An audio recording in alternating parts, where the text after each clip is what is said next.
السلام عليكم، ازيكم عاملين ايه؟ بقالنا كتير ما خرجناش وقاعدين طبعا في البيت، وقاعدة في البيت دي تجيب اكتئاب بصراحة. فقلنا نتمشى شوية كده على البحيرة. البحيرة دي قريبة مننا شوية، في ناس كتير بتتمشى زينا برضو كده. عاملين بقى ايه، في مسافة بيننا وبين اللي قدامنا واللي ورانا، ولابسين ماسكات. قلنا نتمشى شوية، سيبكوا بقى تستمتعوا بالمناظر الحلوة دي. اوكي،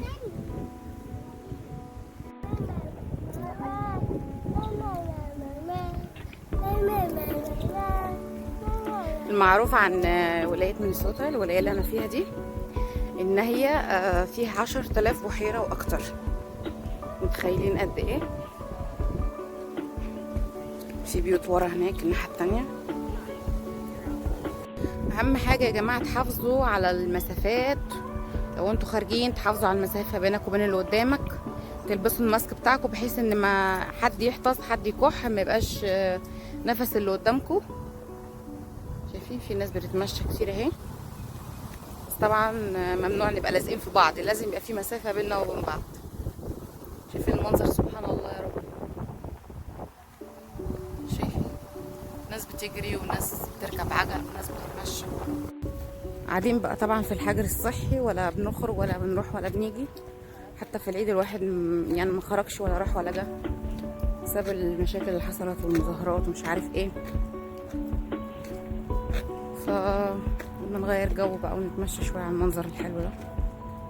يعني البحيره دي اسمها بحيره الكومو ليك، دي اقرب حاجه لينا يعني. دي تقريبا من الواحد بيلف حواليها يعني مشي كده بطيء ساعه داير ما يدور.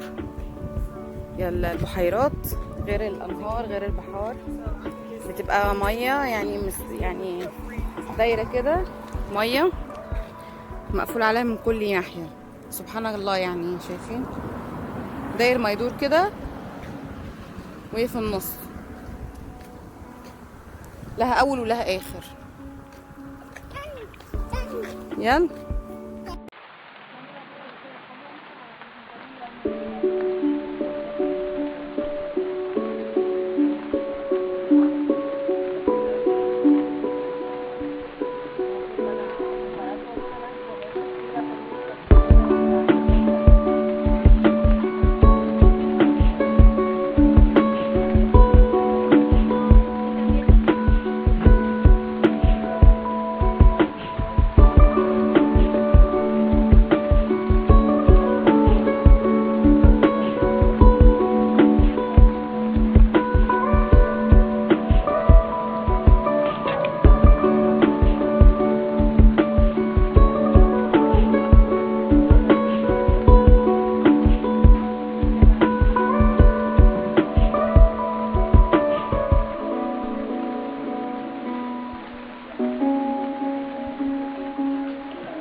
شايفين المبنى ده بقى؟ ده بيبقى كل صيف بيبقى في حفلات هنا على طول. كل صيف هنا في المكان ده بيبقى في حفلة فوق هنا كده ومزيكا، وهنا كده مطعم الحتة اللي تحت دي. شايفين كل ده طبعا قافل دلوقتي عشان ممنوع تجمعات. حتى الحمامات قافلينها وعاملين الحمامات اللي هي دي زي الكابينة دي. هي دي بقى كل الليك اهي، داير ما يدور كده، عامله زي الدايره طويله كده. اتمنى يكون الفيديو بتاعنا عجبكم واستمتعتوا معانا بالجو الحلو ده، وان شاء الله هشوفكم في فيديو جديد. يلا باي باي.